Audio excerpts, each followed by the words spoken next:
Meditation on cosmology.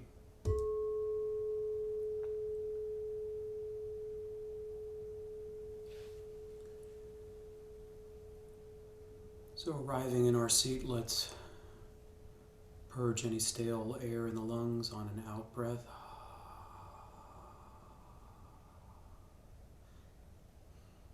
And as you inhale, begin to gather in all your energies that may have been dispersed throughout your day or during your sleep.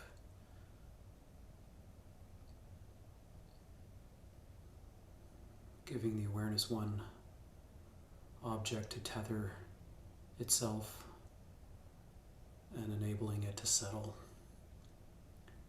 You could use the tips of the nostrils or the abdomen rising and falling. And let's go through 10 rounds of breath together, as we usually do. Each cycle of breath, including both the inhalation and the exhalation.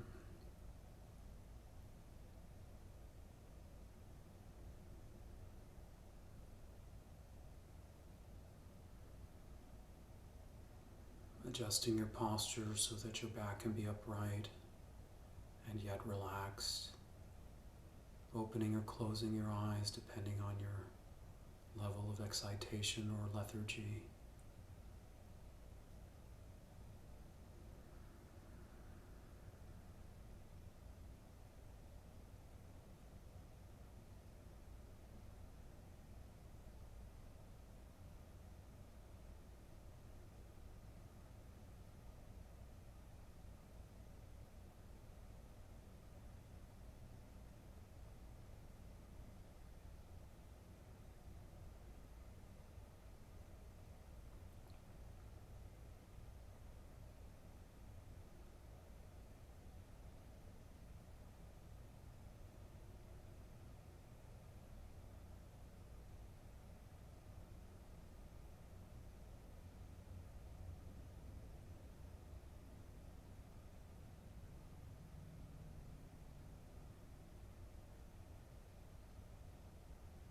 And then wherever you are, transition into some mindfulness of the sensations arising in the present moment in the body, just to resensitize yourself to the breathing, sensual field of awareness in the entire scope of the body.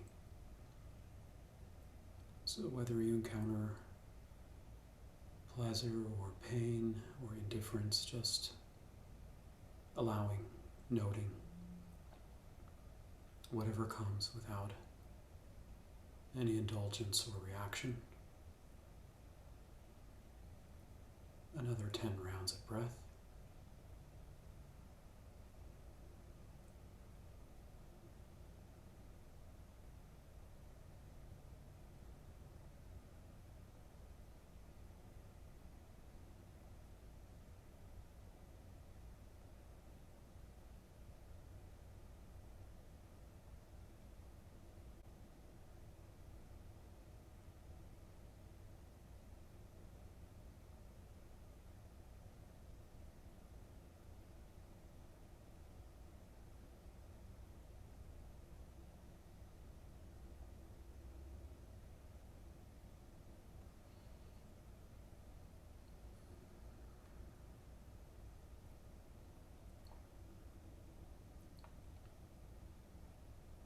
And whatever slight shift of awareness we've been able to achieve, let's now use our attention to contemplate refuge as a overarching orientation.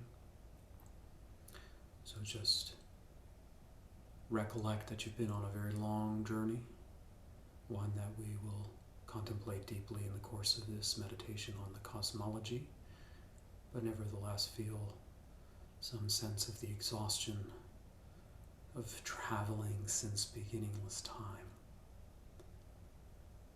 And then having found the precious human embodiment in this life by the force of virtue, we have an exceedingly precious opportunity to finally be liberated from aimlessness, from aimless wandering.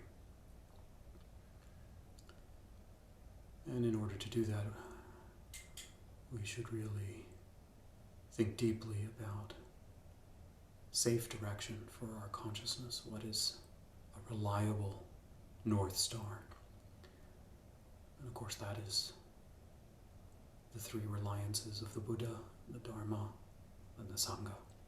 So take a moment and orient your mind, thinking how precious the Buddha jewel is, the one who has awakened, how precious the Dharma jewel is, the curriculum of awakening, and how precious the Sangha jewel is, the supportive community that helps usher in our unfoldment.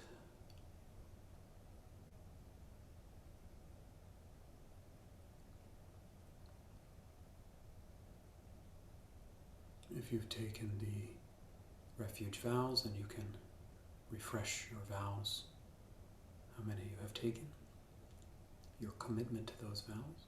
If you've not taken the refuge, then take a moment to think how powerful your mind is. It is capable of such destruction, and at the same time, if used wisely, if cultivated, used for liberation.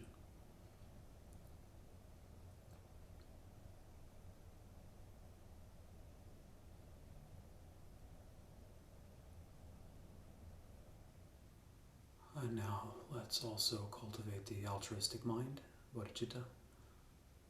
So think of all your friends and family, think of all the nameless, faceless strangers, and even the most challenging, difficult ones, all assailed, just like us, by the forces of blindness and addiction and aversion. So whatever virtues and merits we can collect by the power of these practices and contemplations, may they not only benefit our unfoldment, but also the evolution of all living beings, including the Gaia, the planet itself, awakening. We'll try to pray deeply. May it be of benefit to others.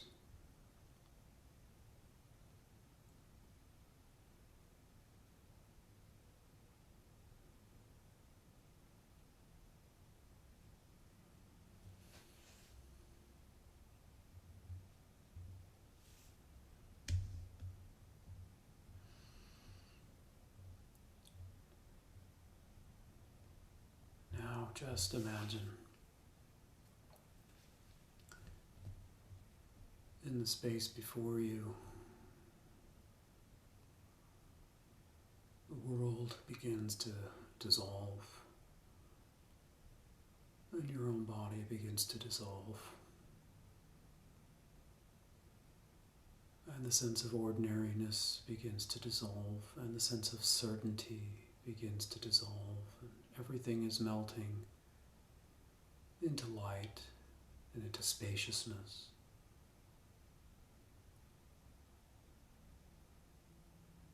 And as we enter the liminal phase, it's almost like we enter into the holodeck in Star Trek, a place of creative visualization. So we can imagine ourselves rising as a body made of light in a very pristine environment. And there in the space before us, we can conjure like a magician the image of the wheel of life, or the wheel of becoming. And hopefully as we go through this meditation again and again, that wheel itself becomes much more vivid and much more clear, and we're able to stabilize the image. And let's begin first and foremost that it is a multi-layered wheel. It has 4 concentric circles, a center hub, another concentric circle around the hub, a larger concentric circle around that divided into 6 parts, and then a final outer layer or outer ring divided into 12 parts. And these are being held in the jaws of Yama, the Lord of Death, a symbol of great impermanence inescapable impermanence and change. The Lord of Death means that impermanence and death are synonymous. As long as we live in the world of duality, as long as we live in the temporal world, there's no resisting decay and death. So try to just see first and foremost those beautiful, fierce and terrifying face of Yama with 3 eyes and very sharp teeth and jaws, wearing a lion's garment, lion's pelt garment, or tiger's pelt garment.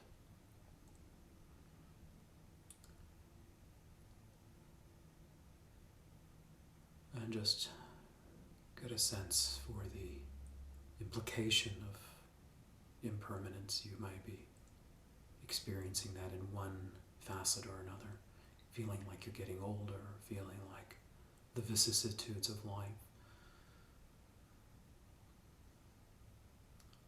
never being able to create that sense of enduring stability that always seems to be disrupted. That is the reverberation of Yama.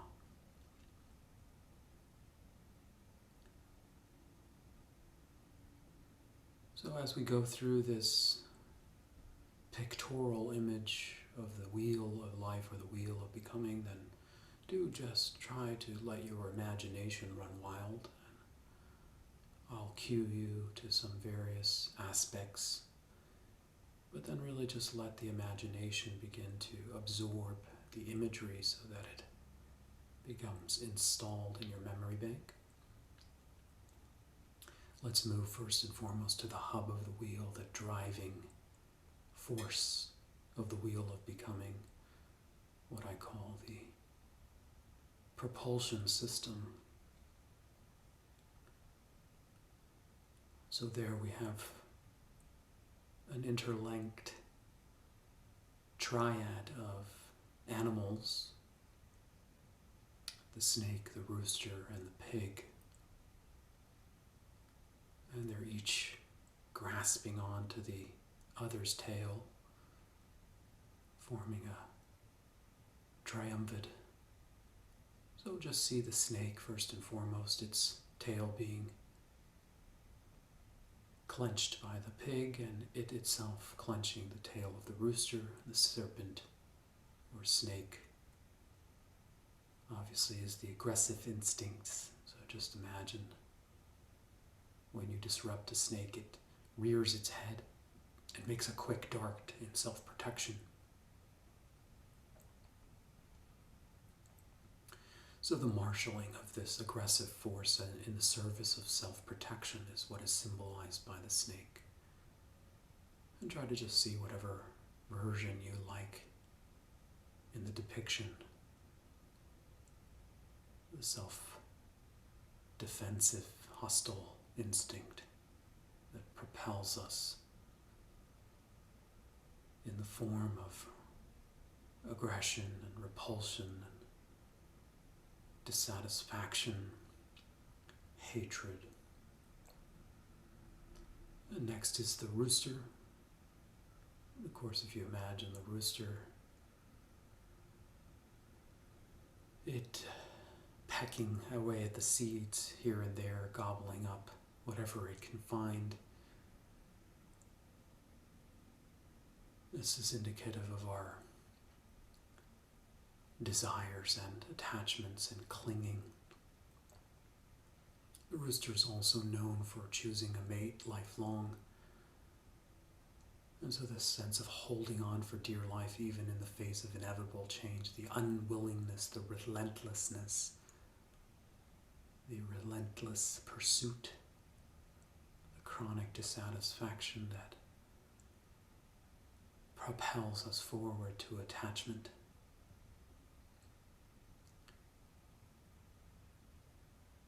The lust and the yearning and the desire, not just in the physical world, but just even more subtly, the chasing of thoughts and the pursuing of ideas and the attachment towards beliefs, even in the face of incongruencies with reality. Finally, there is the central or primary or fundamental instinct, which is the pig.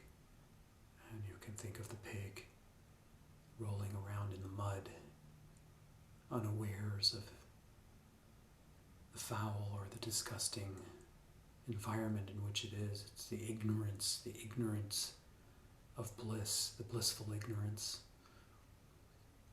But also the mud is very dark, and so it's a sense of being mired in unknowing, sometimes known as misknowing or misapprehension, not seeing things clearly. Or thinking one knows something clearly, but being absolutely wrong at the same time without knowing one is wrong. Misknowledge, misapprehension, misperception. And of course this has to do with a sense of exaggeration, the amplifying of the threat that causes aversion, the amplifying of the desirability of objects that causes greed and attachment, the amplification of the sense of self at the root of it all that needs to be protected and indulged at all costs. It's terrified of it, its own demise. So these are the fundamental drivers, and just take a moment and try to visualize them in their archetypal forms, and just let the meaning begin to encode them and pervade them.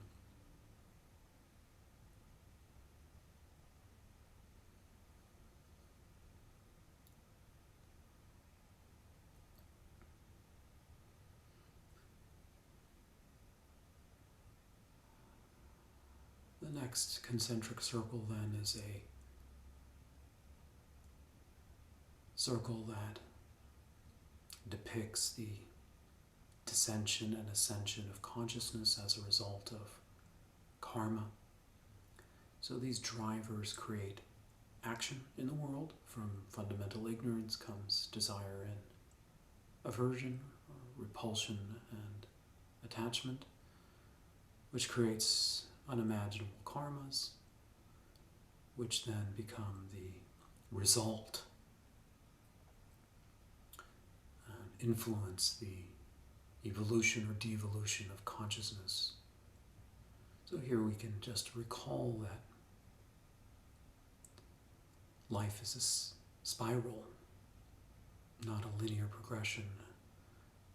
In our own materialistic and scientific reductionistic paradigm, there is no such thing as soul, there is no such thing as consciousness.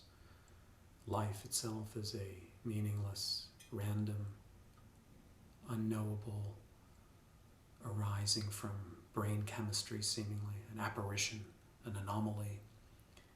And we have life at the dawn of conception, and when we take our last breath and the electric activity in the brain ceases, the lights go out, and that's it, into the nihilistic abyss. Not so with this cosmology. The soul is ever changing and ever evolving. It has been on a long journey since beginningless time, and will do so indefinitely. And it is being propelled through countless lifetimes as a result of blindness and afflictions, through a spiral of evolution and de-evolution. And this is depicted on the second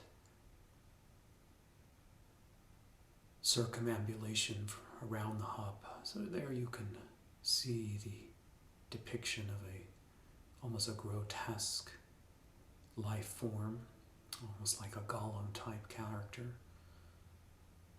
falling down a kind of black hole and just being warped into even more decrepit form, or from a more decrepit form at its apex around 12 o'clock, and growing more lighter and less deformed as it evolves through the force of virtue and understanding until it hits about 6 o'clock. And then it hits a period of light and suddenly becomes human, more human-like. And within the human form, it gains confidence and stature, and you can see there a series of depictions of almost like a human being gaining successes and fame and intelligence and capability and confidence, and growing from there into a more godlike stature, coming full circle till 12 o'clock. So these are two movements downward through a dark side as it comes to a light point and then transitions to an ascension from 6 to 12, and then repeats the cycle from 12 to 6, again and again and again. So now just try to breathe the chronic existential plight of the soul, being formed like clay on a potter's wheel as a result of the instincts or urges of blindness and greed and aggression.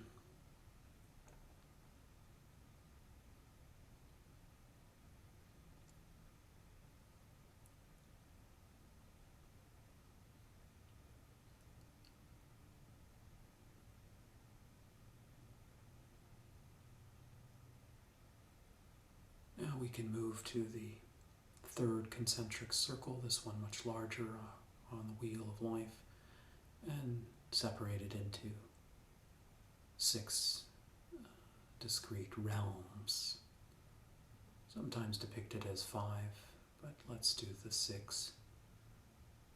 And if we see it as a great clock, then the hub is the 3 instincts, the second concentric circle, the devolution and evolution of the soul, and the third concentric circle, the realms of existence. These are the resultant realms of existence, the consequences of our actions of blindness and greed and aggression. And if we look at it as a cosmic clock, then from 12 to 2 is one realm, the human realm. 2 to 4 is the animal realm.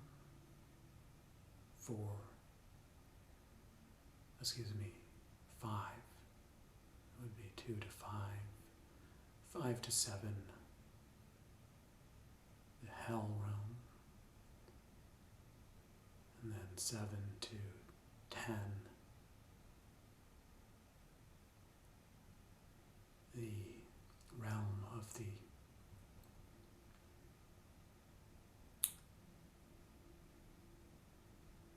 animals. And then from the 10 to 12, the Titans. So let's just go through them for clarity's sake. Human, animal,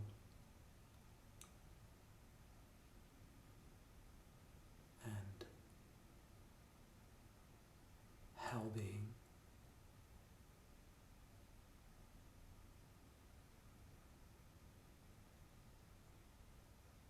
The hungry ghost, that's what I forgot, I'm sorry. So the ghost realm, the hell realm, and the animal realm represent the lower realms, and the 3 upper realms are the human realm, Titan realm, God realm. So just clear the deck and do it with me one more time.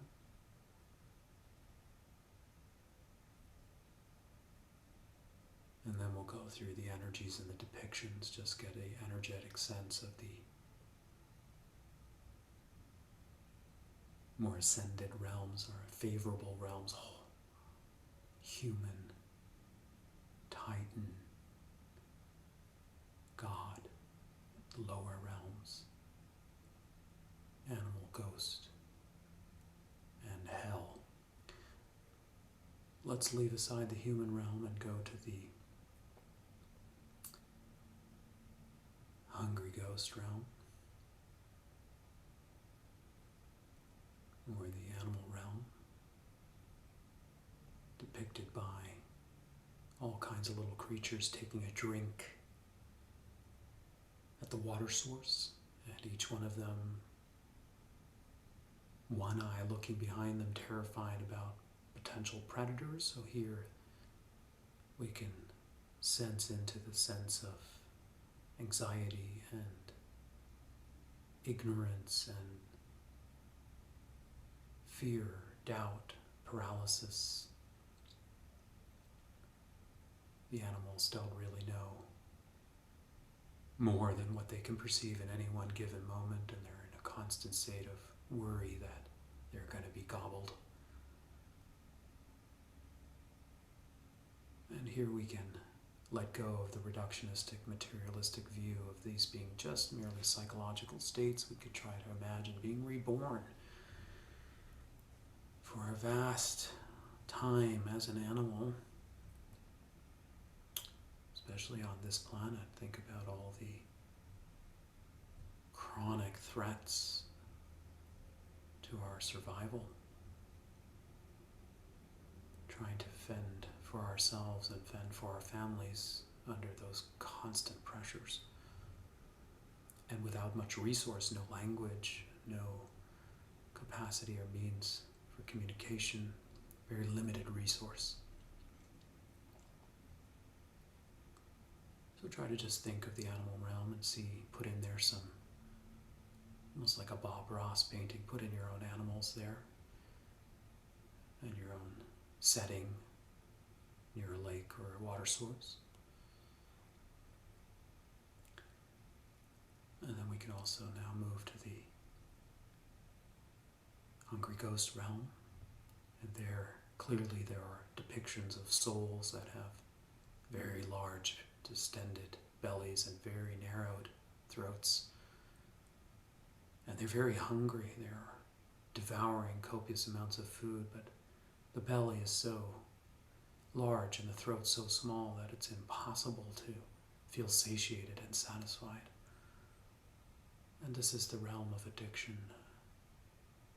And so try to take it out just of the human addiction, where again there's at least a 12-step program and resources available to you. Think about long stretches of time where you are tormented by the plight of feeling so thirsty, feeling so hungry. If you've ever done a purification of some sort where you were asked to abstain from eating for a period of time, and just the growling in your belly,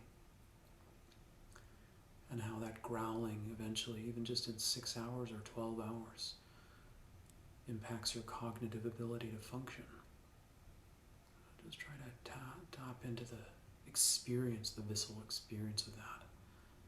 And then go ahead and draw in, imagine the depiction of the hell beings, the hungry ghost beings. And then there is the hell beings now, the most challenged realm. And here is the obvious depiction of Dante's Inferno, the boiling cauldrons that are laden with human bodies that are screaming in pain, and bodies that are being desiccated and torn apart.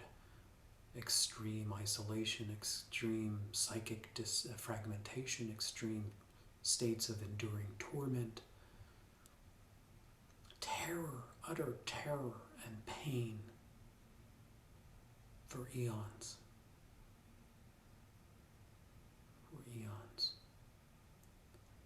go ahead and try to load in whatever imagery you can imagine.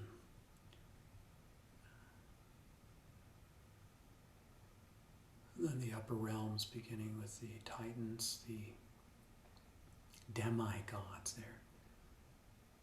Have quite a different experience. They're enjoying the fruits of the orchard, so to speak. They live in very long, luxurious, equanimous lives of abundance, with beautiful music and beautiful clothing and enough food, and feel very satiated. But they are perched overlooking the gods, just beneath the so-called Mount Olympus. They get just in their purview, they can see the gods have it just a little bit better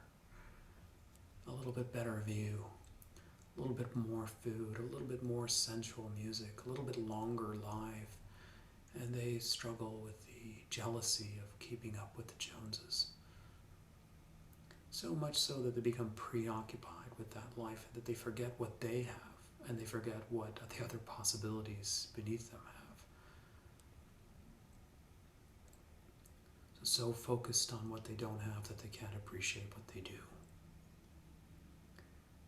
And you can go ahead and paint in any depiction you want, beautiful, serene, heavenly realm, and yet just perched slightly below the heavenly realm of the gods, and just feel that jealousy that comes in the form of rage.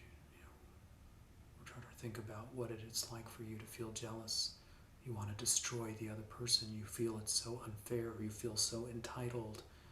You want to vindicate yourself. You want to dismantle the power that they have, the beauty that they have, the fame that they have, the success that they have. And so these demigods are depicted as going to war. Finally, the pure God realm. The gods are just so above it all on their Mount Olympus. They're drinking their wine and eating their grapes and enjoying the sensual pleasures and being lulled to sleep by larps and beautiful sounds and music, and their lives are so long and that they don't even pay any attention to the demigods, and they have become so anesthetized to the other realms. Nothing distracts them from their sweet perfume of existence, that they become very insular in their pleasure and in their power and in their focal attention and in their absorption, that they forget. They forget that they too are just a grain of sand in the hourglass, just like everybody else, bound to the realm of impermanence, held in the jaws of Mara. And then one day it occurs to them, they wake up and they have only 3-4 days left before all their merits that put them there are run out. And they haven't bothered to cultivate anything further. And they've run out of time.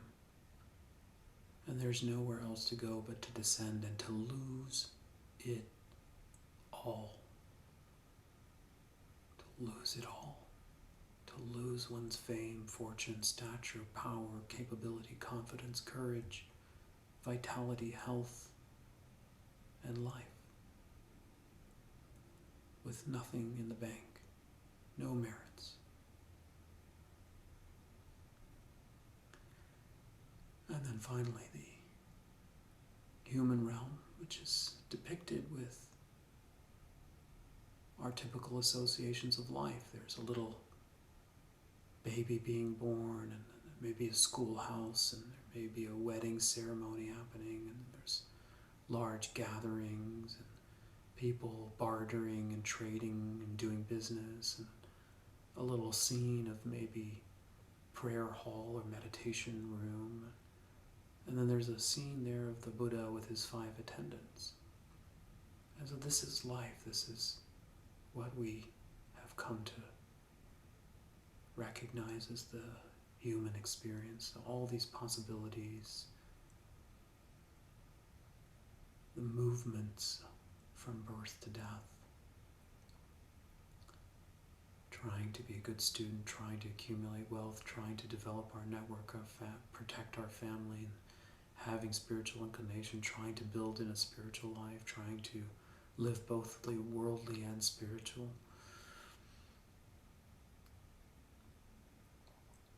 And there the energy of the human life is one of dissatisfaction. It's not so severe that it's tormented by the hells. It's neither so wonderful that we fall asleep like the gods. It's just what is called the opportune energy, just enough dissatisfaction, like the thorn in the mind that something is off or missing, but just enough comfort to allow us to pursue spirituality. Just enough to motivate us to look, and just enough support to actually follow through on the examination. And just try to breathe that in. And then finally we can leave the 6 realms in whatever order they come, the 3 higher realms, the 3 lower realms, which encircle the ascension and descension of the soul, which is encircle or encapsulate the 3 poisons. The outer hub now is the 12 links of dependent origination, beginning from 12 to 1. And we'll go through them.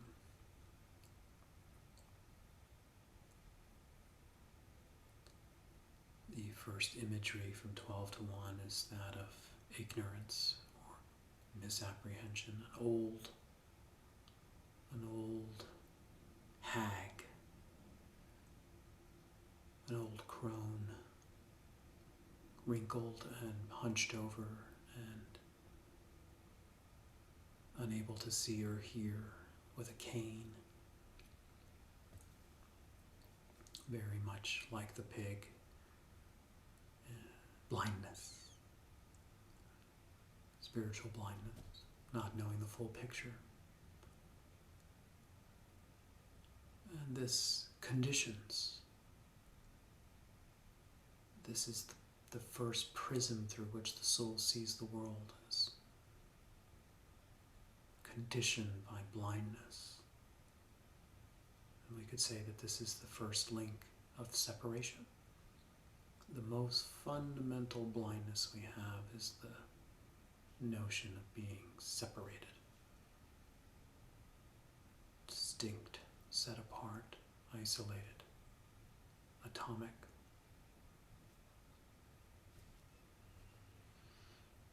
Next link is the person spinning a pot on the potter's wheel. Try to see some aspect of pottery there.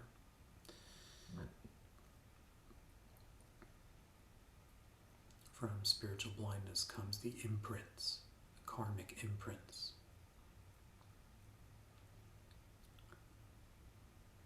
The soul living in blindness conditions a set of karmic imprints, impetuses, predispositions, predilections.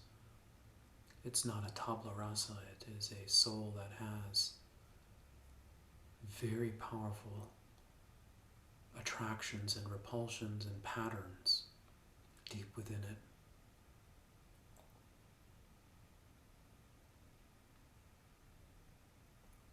Those patterns condition the next link, which is consciousness, awareness, depicted by a monkey, grasping limb to limb to limb, going here and there.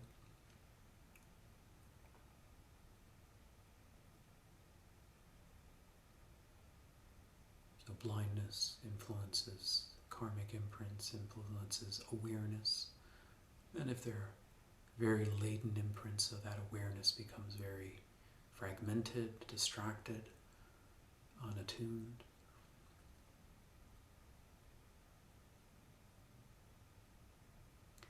From there we go to the next link, which is mind and body. So the consciousness is inhabited in a mind and body. It's often depicted by a single figure in a boat or two figures in a boat. If it's two figures, then each of the figures represent the mind and the body. If it's just one figure, then the figure represents the mind and the boat represents the body. The mind and body. Consciousness pervades mind and body. Blindness, imprints, awareness into mind and body. I'll keep repeating as we go around and see if the images start to instill themselves in your mind. The next link is the six senses. Six senses. Taste, touch, smell, sight, sound, hearing, and thought. The six sense doors. So this image is represented by a dwelling with many windows and doors. Try to see that.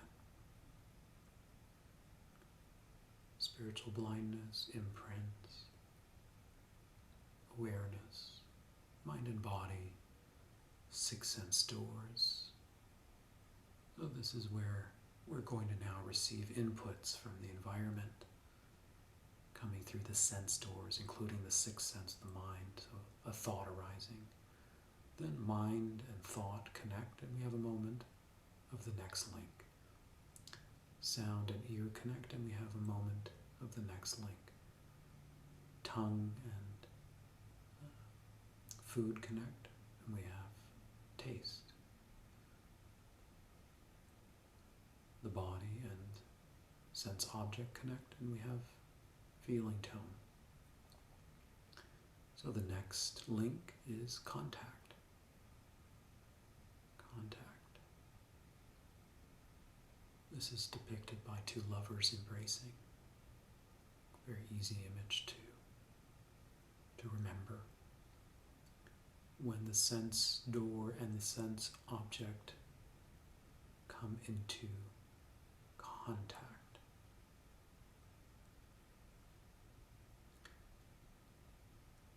So we're almost halfway through the 12 links, but you can just start to trace them backwards now and see how your memory is going. Contact is conditioned by the six sense doors. The six sense doors don't stand in isolation. They're conditioned by the mind and body. The mind and body is not isolated. It is conditioned by consciousness or awareness. Awareness conditioned by imprints. Imprints conditioned by blindness. Go forward. Blindness, imprints, awareness, mind, body, six sense doors, contact. Next link, sensation, depicted by a man or figure with an arrow through their eye. Potent image.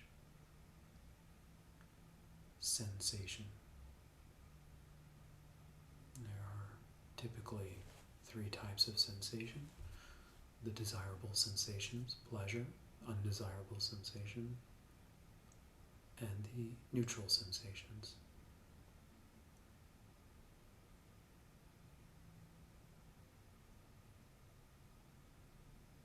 So, all our sensations can be categorized in these three buckets. Those that are pleasant, unpleasant, and neutral. That is the moment of sensation, which leads to the next link. I have defined this as urge. Urge, and it is depicted by a figure reaching for a cup of brew. Could be the morning coffee that you need, or the glass of wine in the end of the evening. Urge. Now I use urge because usually it's craving, but I think an urge can better qualify both the movement towards something and the urge to be repelled by something. So I call it urge. So based on the previous link of pleasant sensations, you'd have the urge to move towards what is pleasant. But if it was an unpleasant urge, an unpleasant sensation, you have the urge to move away from it. And if it's a neutral sensation, you'd have the urge to find something stimulating. Next link is the grasping. The grasping, or the action. On the basis of the urge, then comes the full acting in the world. So this is depicted by a monkey again. A monkey hoarding its bananas, hoarding its fruits. So because of the urge to the desire for pleasure, then the action of hoarding comes. Let's quickly do them in reverse order. The hoarding, or the action in the world, is contingent upon the urge. The urge is contingent upon the contact, the sensation. Sensation contingent on the contact. Contact contingent on the six senses. Six senses on the mind-body. Mind-body on awareness. Awareness on imprints. Imprints on blindness. Blindness, imprints, awareness, mind-body, six sense doors, contact, sensation, urge, action. Almost there. Becoming is the next link. Whatever action we have taken congeals or solidifies as an identity. So here you have an image of a figure in their full form, presenting as either a regal king or a regal queen or a statesperson,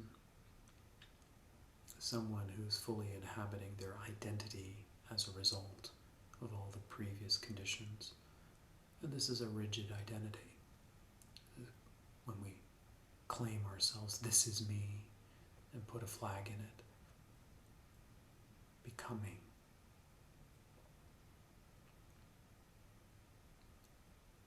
As a result of the collection of our actions and habits based on the urges, based on the sensations, based on the contact, this is the full ripening of a sense of identity. Then there would be a transition into the last two links, which depict that identity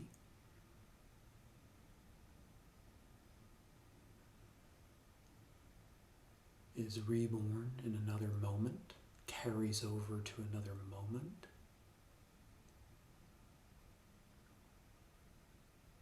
and then it lives out its life, and then it must, because it's held in the jaws of Mara, it must die.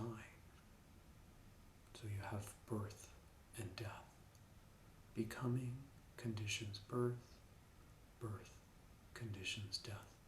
So fill in the last two links with a scene of a birth and a scene of a death.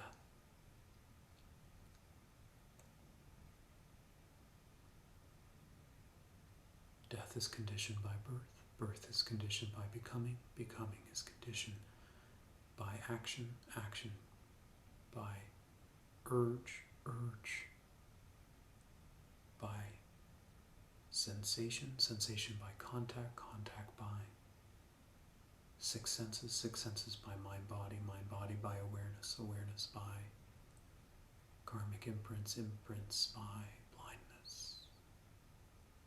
Around and around and around we go. All held in the jaws of Mara. Now we can take a big step back as we finish this contemplation and see that in the distance there is a figure of the Buddha. He's not on the wheel. He's not held within the jaws of Mara. He has achieved a state of non-duality, of transcendence. He's no longer bound by birth and death.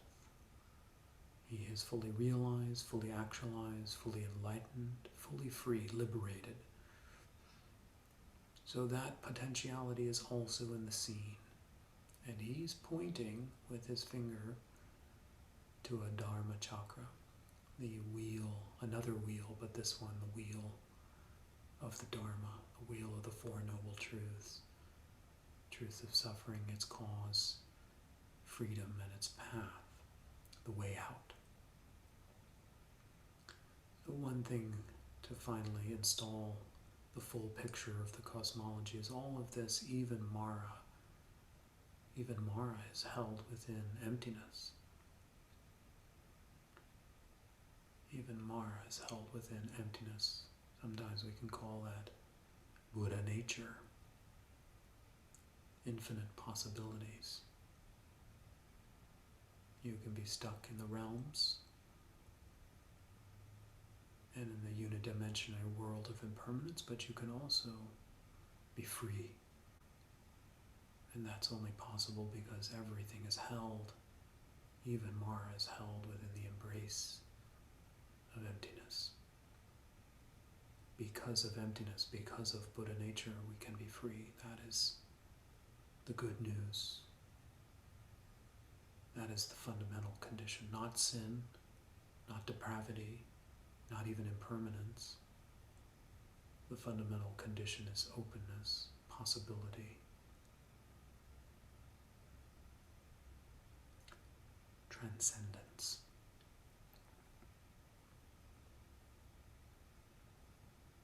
So just sit back, take another few breaths, and continue seeing the entire scene now. See if you can just spend a moment seeing the entire scene and almost let your mind do a circumambulation from the most wide angle with Mara, and Buddha, and the Dharma chakra, and then go through the 12 links on the outer circumambulation. You can almost imagine your consciousness circumambulating a great temple.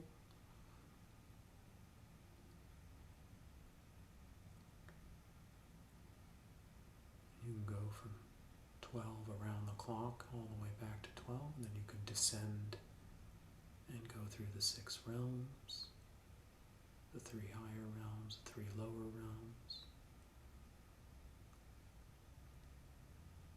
And you can descend the stairway again and go into the second to the center tier and devolve and ascend of consciousness. And then you can enter into the center of the hub and see the propulsion system.